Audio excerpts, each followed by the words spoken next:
A riqueza em espécies aumenta do polo em direção à linha do Equador e diminui em ambientes isolados, como ilhas, e de condições muito extremas, como geleiras e desertos. Esse padrão pode ser registrado em habitat tanto terrestre quanto marinho ou tanto de água doce.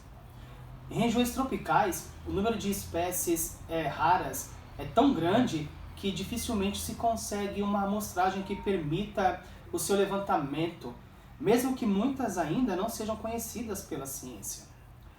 O Dia Mundial dela é celebrado em 22 de maio, com distintas ações aí desenvolvidas em vários países, e principalmente focado na conscientização da preservação dela. Olá meu aluno, olá minha aluna, aqui é o professor Josemar Ferreira, sejam bem-vindos a mais uma aula de Biologia, e o nosso assunto hoje é a biodiversidade.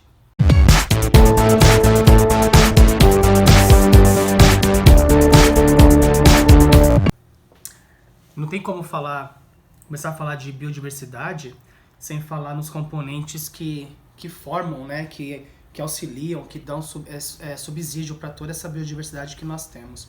Então não tem como falar antes de um ecossistema. Um ecossistema propriamente dito, biologicamente falando, ele é um conjunto de fatores bióticos e abióticos. Então a gente entende por fator abiótico aqueles que são de origem aí mineral até então, ou são de origem física, não tem nenhuma origem biológica, né?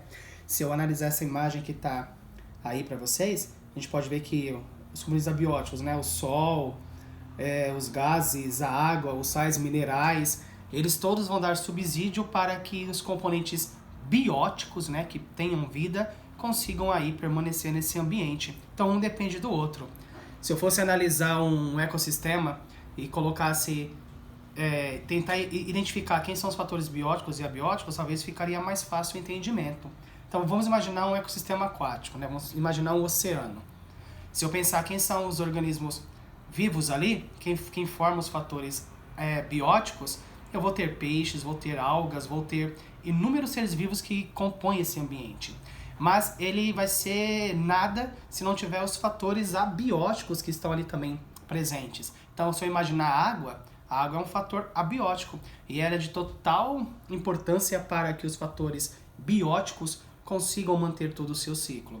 Se eu pensar no oxigênio que está ali dissolvido, ele não é vivo, ele é um fator abiótico, mas ele é de extrema importância para que a manutenção da vida ali se perpetue. Então, os fatores bióticos e abióticos, eles estão juntos e são eles que vão dar aí total subsídio para que nós tenhamos uma diversidade enorme de seres vivos nesse planeta.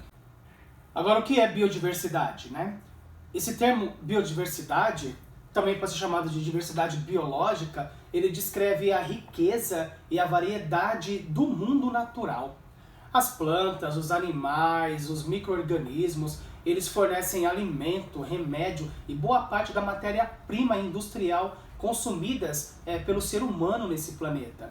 Então, para entender o que é biodiversidade, a gente deve considerar o termo em dois níveis diferentes. Primeiro, toda forma de vida, né?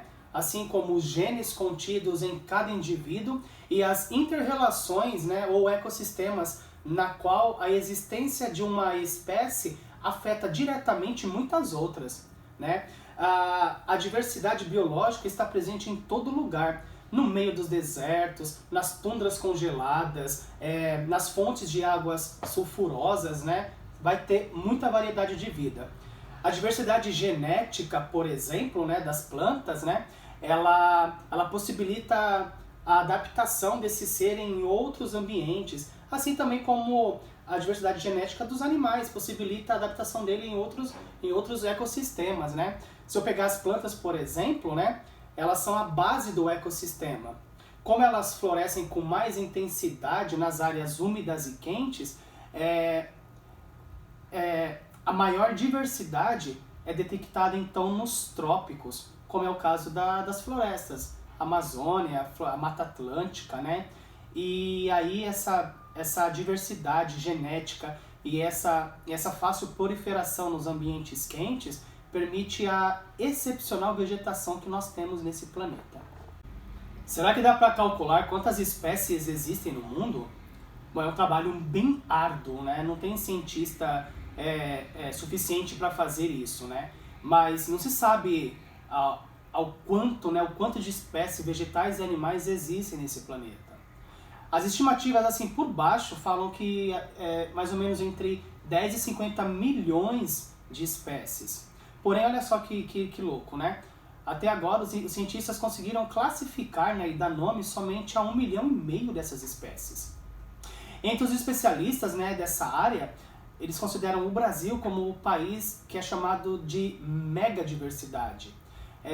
Aproximadamente 20% das espécies conhecidas no mundo inteiro estão aqui no nosso país.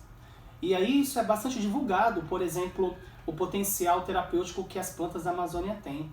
Isso é um motivo de biopirataria. Muitos cientistas vêm aqui na nossa Amazônia coletar plantas para fazer medicamentos nos seus países, aí chegam lá e eles patenteiam esses medicamentos e depois a gente não pode consumi-los, né? A gente não pode produzi-los até então, na verdade. Por quê? Porque a patente está registrada no nome dos caras. Então os caras estudam lá fora um princípio ativo de uma planta que está aqui, e eles vêm aqui, faz a festa que quer fazer, leva embora essa planta e depois, sobra para nada pra gente. Então, é importante ficar de olho nisso. É importante ter uma consciência ambiental nesse sentido, evitar essa biopirataria que acaba devastando toda a nossa floresta.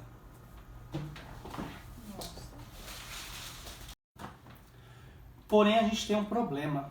A gente não costuma muito cuidar daquilo que é nosso, né? A gente não cuida da nossa natureza, da nossa floresta, dos nossos rios, mas a gente explora, a gente destrói.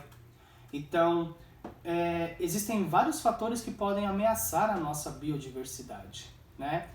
Vou citar alguns aqui ao longo dessa parte do vídeo. Então, a poluição, né? O uso excessivo de recursos naturais, né? A expansão da fronteira agrícola, né? A agricultura, ela destrói o meio ambiente, né? Em detrimento dos habitats naturais, a expansão urbana e industrial, tudo isso está levando muitas espécies vegetais e animais à extinção.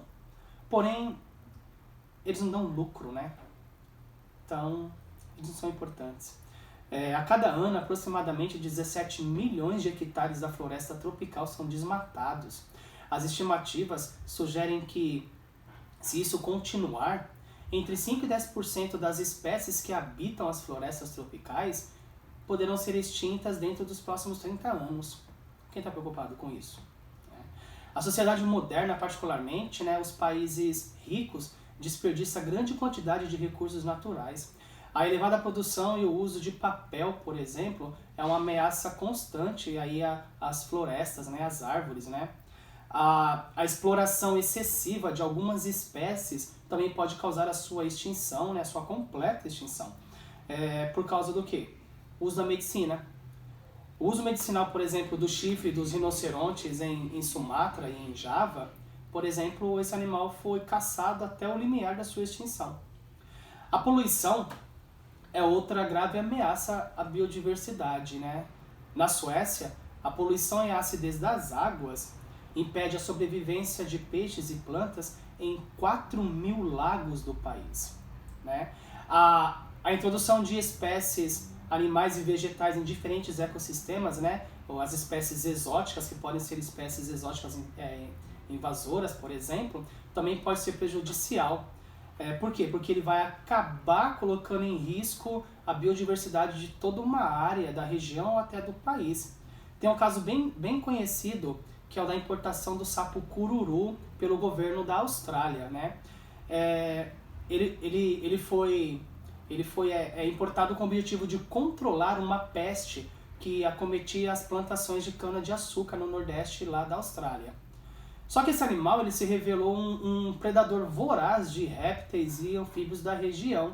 E aí o que aconteceu? Ele se tornou um problema a mais para os produtores do que uma solução. Esse é um exemplo clássico de uma espécie exótica invasora, né? Ele não era dali, entrou ali, viu condições favoráveis para a sua reprodução, viu condições favoráveis para a sua sobrevivência e aí se tornou uma ameaça gigantesca.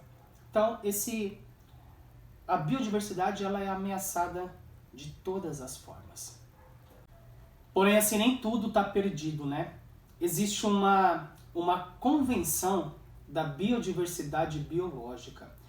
é um instrumento legal para assegurar a conservação e o uso sustentável dos recursos naturais. Esse documento ele foi assinado por mais de 160 países, né? E ele entrou em vigor em junho de 1993. Quem foi assim o responsável por dar o início a esse documento, a pensar nisso, né, a criar essa convenção, foi uma reunião que aconteceu em junho de 1992, né, quando aqui, né, no Brasil, né, foi organizado uma conferência das Nações Unidas chamada Rio 92, que foi o objetivo era conciliar os esforços mundiais para a proteção do meio ambiente, né, com o desenvolvimento socioeconômico. Então, assim, colocar em prática, aí, por exemplo, a sustentabilidade, né? Só que aconteceu o seguinte, né? Não está muito claro ainda como que essa convenção ela deve atuar sobre a diversidade, né? Não está claro como que ela deve ser implementada pelos países. Por exemplo, a destruição de florestas, por exemplo, cresce em níveis alarmantes, né? A gente viu ano passado, por exemplo, aí, né, em 2019, o que aconteceu com a nossa floresta amazônica, né? E a maioria dos países que assinaram esse acordo, assinaram tipo para falar, sou bonzinho, né? Assinei, mas não demonstram disposição política nenhuma para adotar programas de trabalho estabelecidos pela convenção, né?